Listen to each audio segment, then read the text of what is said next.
Hello everyone, welcome to the At the Races Flat Season Preview Show in association with our friends at William Hill.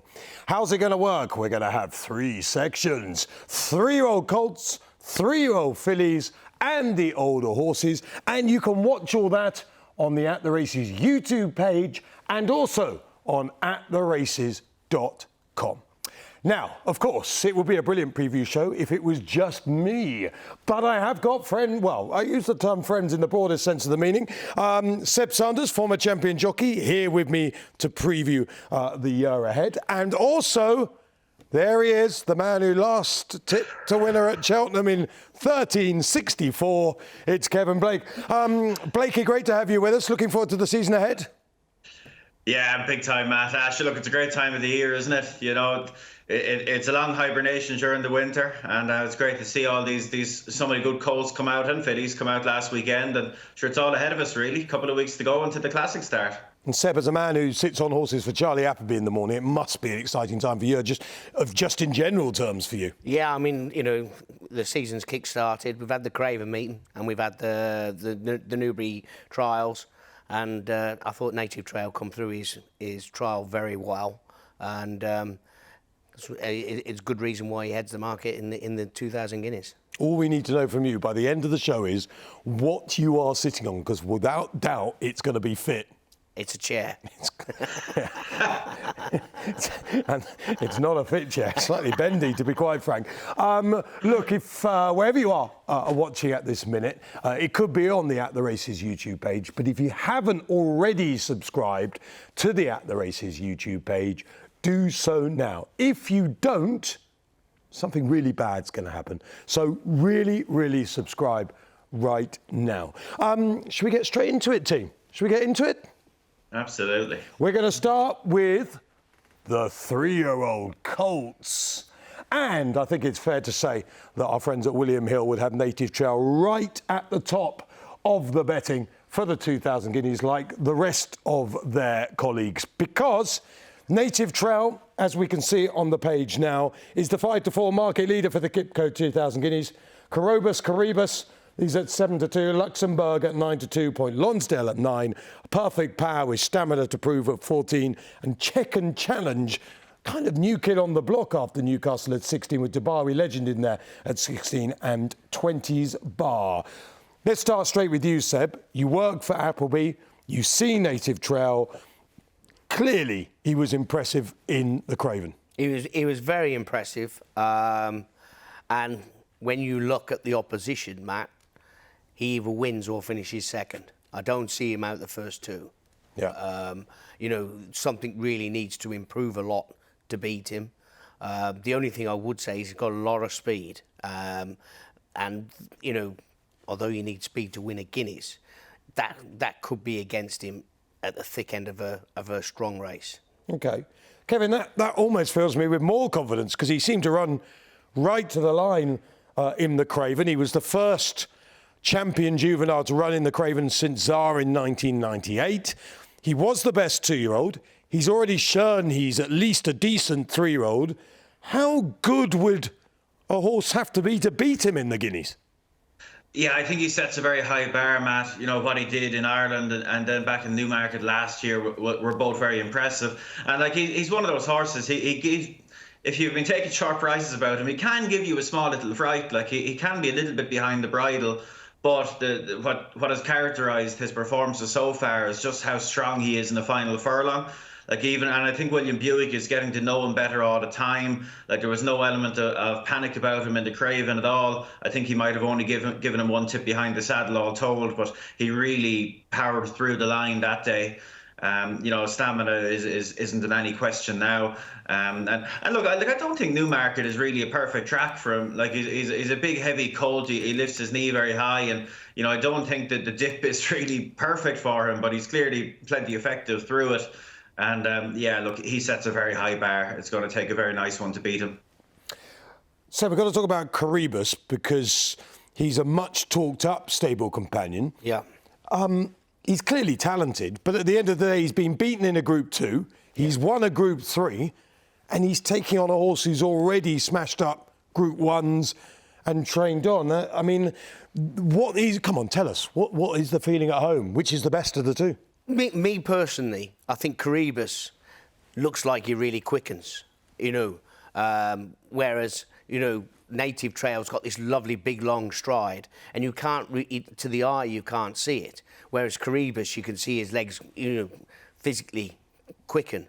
I don't think Newmarket is ideal for him, because they're going to have to hang on to him as long as they dare. And when they want him to quicken, which is when you're meeting the ground, you need a horse that actually is going to get a little bit further than a mile, because you want to be quickening into the dip, so you've got to run up that hill. If you hang on to him into that dip, when they do quicken up the hill, you're not going to get that instant spurt. And I think they've got to hang on to Caribus. I'd be a lot more happy if Caribus was running in the French. Guineas, the simple fact, is a flatter track. One more question about him to you, Seb. He's only raced over a mile.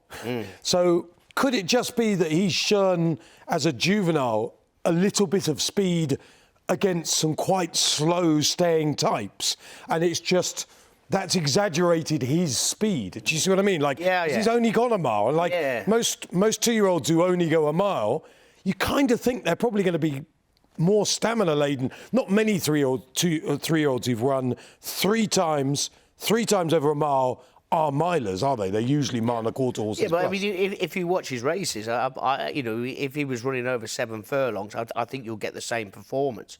The thing that worries me about Caribus is he has that one injection of speed, and he only just lasts to the line once you press that button. And for me, that makes him vulnerable in a Guineas.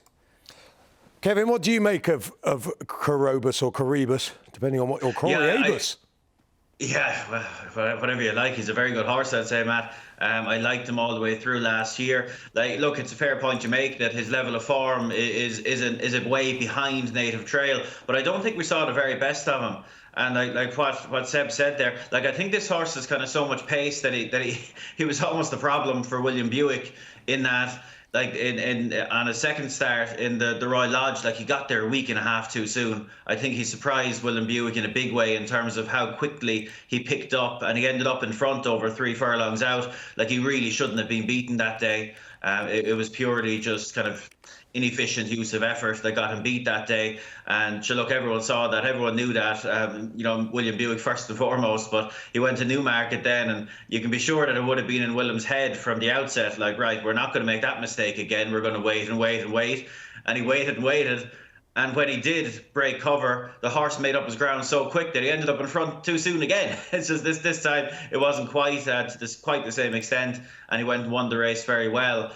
So look, it'll be an interesting ride for whoever takes it in the Guineas. Like Seb says, I think it'll be a case of waiting and waiting. He has a very different set of tools to Native Trail. You can imagine that when Native Trail is perhaps being niggled along there, coming down to the 3 furlong pole, Caribus will still be hard on the bridle, and it'll be a fascinating race to watch. And look, while he does have that leap up to make to get to Native Trail's level, I wouldn't like to rule out the possibility that he could. I think we haven't seen the very best of him. We don't know where the ceiling is yet. And he's a horse that I do really like now as a pure miler, rather than Native Trail, who perhaps could maybe get 10 furlongs later in the season. Although Seb thinks he's got speed, so it just shows the difference of opinion here on this AtTheRaces.com flat season preview show. I want to stick with you, Kevin. Luxembourg. I mean, if Christophe Soumillon put Belgium on the map, then Aidan O'Brien's got a chance of putting Luxembourg on the map. Yeah, sure, he's an exciting horse, Matt, isn't he? Like, he's an unbeaten son of Camelot that has shown like an awful lot of pace. Like, he was very impressive in the Beresford. He was a horse that had a big reputation from his first day out.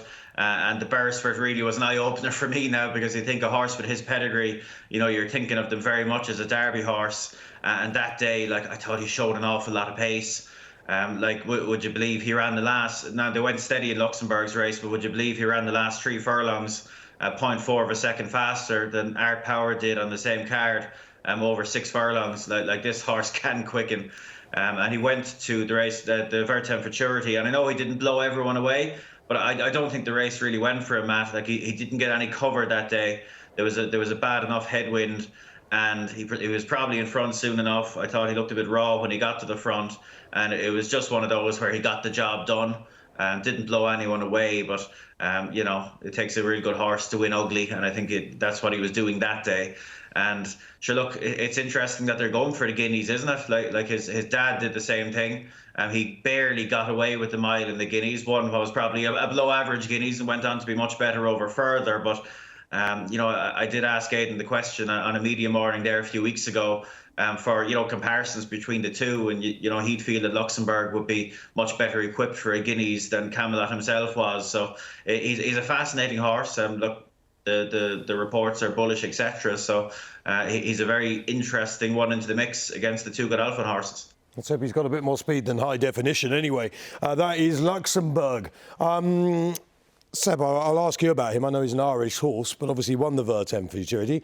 It's just whether he's got that flash of brilliance that hopefully you need to win. Not always, but hopefully you might need to win a Guineas. I think when he won the Futurity, he did it the horrible way, the dirty way. I think it was a dirty, dirty way. Because Ryan got caught out on the wing, but I love the way he travelled up into the race and the way he quickened to begin with. He looked a bit raw. I was there that day.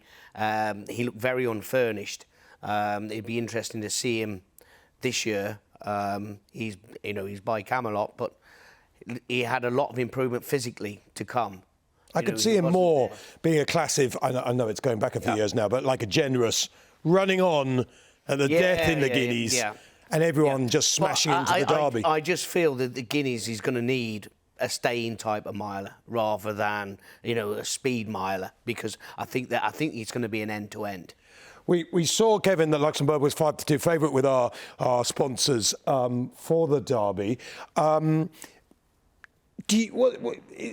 Is your gut feeling that he's more of a Derby horse than a Guineas horse from those conversations with Aidan, even though Aidan says he's got a bit? I mean, Aidan will say most things have speed, to be fair. Yeah, look, we all know the crack there, but look, in fairness, like the evidence is there, as mentioned, those closing sectionals in the Beresford, like he is a quick horse for what he is, and he's very much bred to be a 10, 12 furlong horse. So look, you'd be looking forward to seeing him in the likes of the Derby. Like I said, it wouldn't be a shock to me if he ran, what would have been, I suppose 20 years ago, a real nice Derby trial in the Guineas, if you know what I mean. Like you say, finishing off very well. And it's a case of how much he can get away with. As mentioned, his dad Camelot just about got away with it and went and won. And sure, look, the romantic in me, it would be dreaming that maybe if this fella could win the Guineas, I think he'd be a potential Triple Crown horse. If he's good enough to get away with the Guineas, like he really could be anything. And of course, with his dad having been denied the Triple Crown in such kind of dramatic circumstances, God, wouldn't there be some story if a son of his was to go on and potentially put himself in the mix for that? But there's no question that the Guineas will be the most difficult step for him if he was to go down that sort of road. We're clearly getting ahead of ourselves, but sure, isn't that it, Matt? It's all about dreams, this game. Are you romantic, Kevin? What was the last romantic thing you did? Oh God, yeah, you're testing me there, Matt. No, it wouldn't be. My poor wife is long suffering. She's jumping and hopping in the other room now at the mere mention of romance in this house. Well, may I suggest then, at the end of this flat season preview show, you do something today, every day, just a little bit romantic. I'm just a nice fella every day, Matt. Nice and consistent. You can't beat it. Find a winner would be nice. Right. Look, the problem with a show slightly like this with a horse like Perfect Power is the time everyone's watching this, the chances are everyone knows what he's going to do. But let's just go round the panel and then everyone can laugh in the future at our stupidity. Perfect Power, would you run in the Guineas or not, Kevin? I'd run in the Guineas. Okay, thank you. If not the Newmarket Guineas, the French Guineas, I think you'll stay the mile. Okay, just a yes or no was all that was needed, but of course gets paid by the bird, so he likes that. Okay. Seb? No. And honestly, I was stood in the winner's enclosure when that horse won the Greenham, and the first thing Simeon said when the cat went to Fahy was, "This is a sprinter." Yeah. Well, I mean, if you look at the Commonwealth, I think there's only one horse to come out of the Guineas and win the Commonwealth. I think it was Advertise. For me, I think you can burn a horse off running in the Guineas if it doesn't stay. And in the Greenham, I think everything went right in the fact that Angel Blur went off really quick, and Semillon had the opportunity to settle him because they went quick. But the other thing is, I know you could say he's got perhaps a bit of pace, but this is a Guineas where the three big guns are all absolute, for me, confirmed stayers at least. Yeah. Even if you say Native Trail's got a bit of speed. Yeah. Korobus, clearly a stair, 3 runs over a mile. Luxembourg, clearly a massive stair. Yeah. So it's not as if you might get away with it against the big three. Like they were 6 furlong horses as well. You're gonna. So anyway, this is great. If you're watching this back, Kevin says Perfect Power will run in the 2000 Guineas. We're both saying it won't. Yeah. Yeah. I said he will stay a mile. I didn't say where. I can't control where he runs, No, Matt. You're asking me. I think we could rewind that, and he definitely said He definitely said I would run it in the Guineas, didn't he? He did say that. I hate backtrackers on shows like this once you point out their stupidity.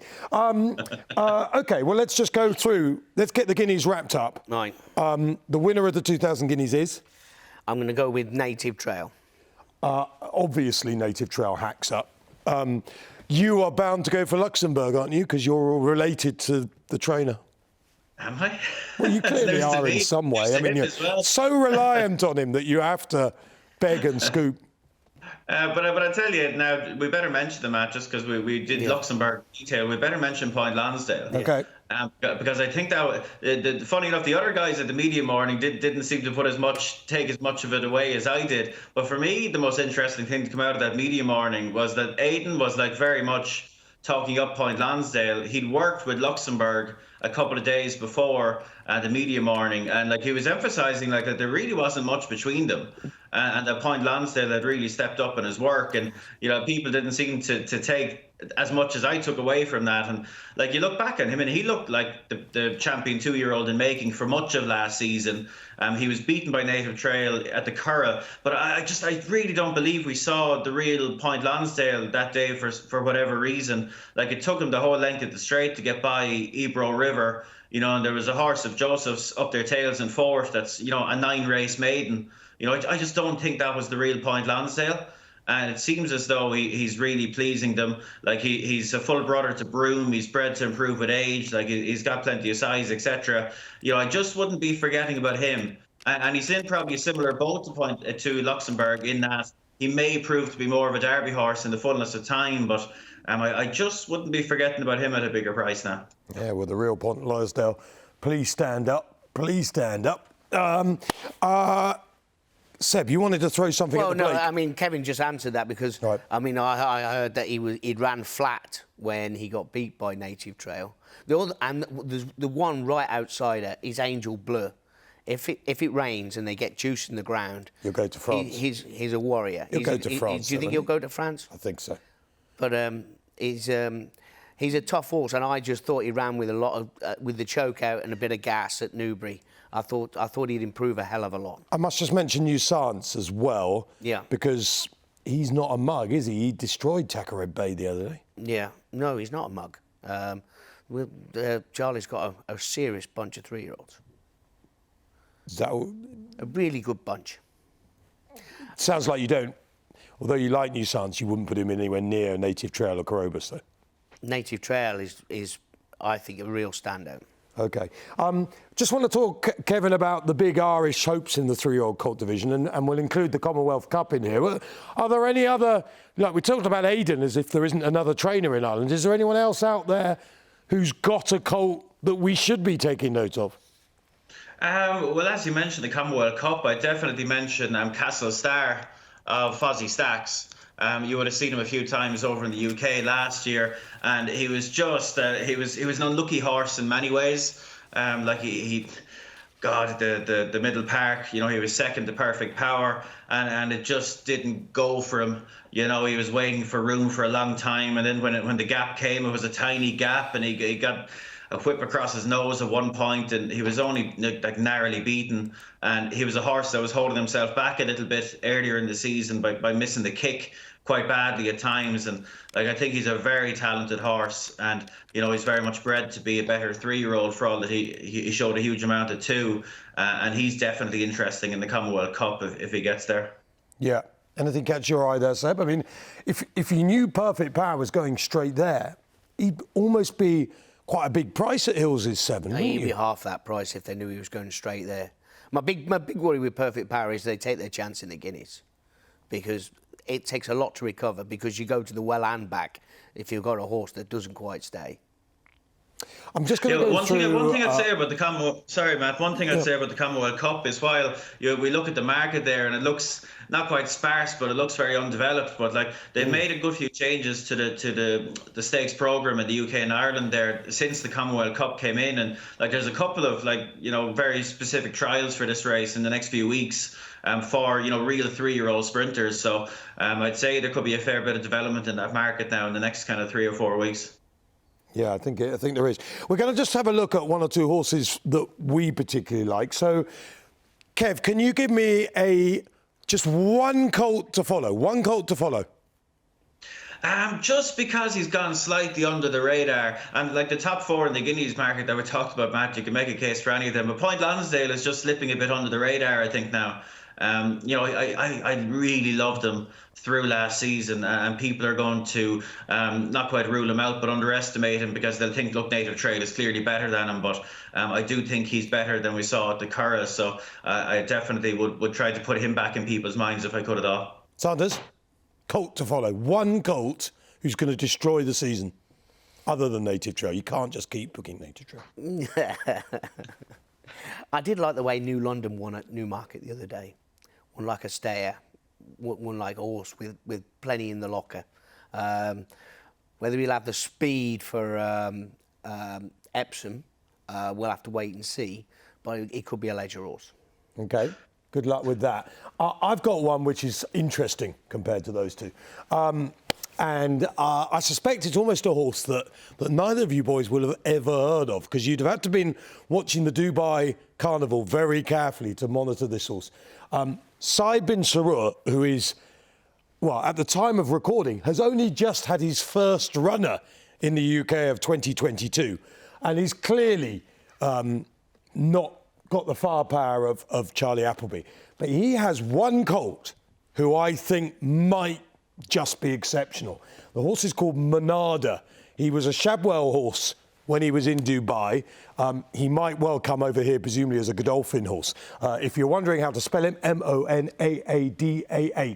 Now, he's by Jan's Causeway, the Iron Horse, out of a halved mare, so he's bred to go a bit.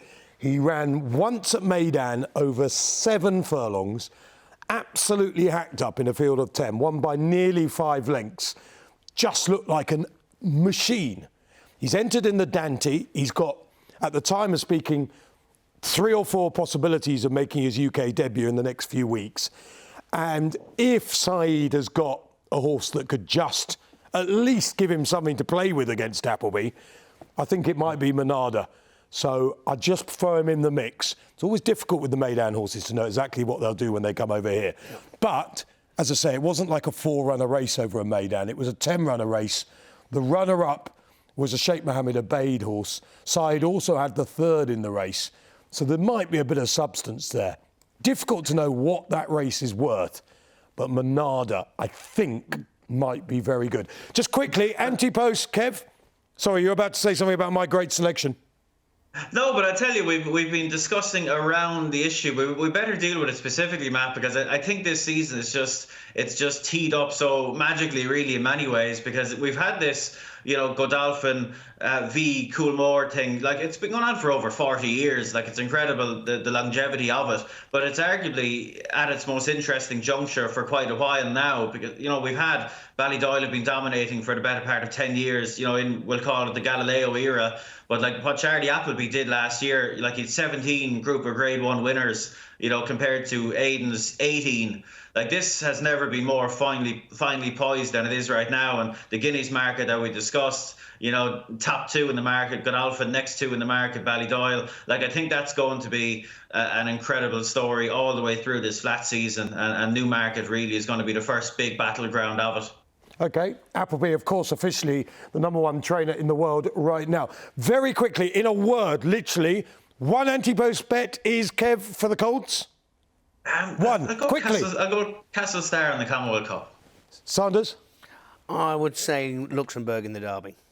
OK, and I would say I'm going to get laughed at, but fortunately this section is about to end. Just smash into Native Trail in the Guineas. I think he should be long odds on. He isn't.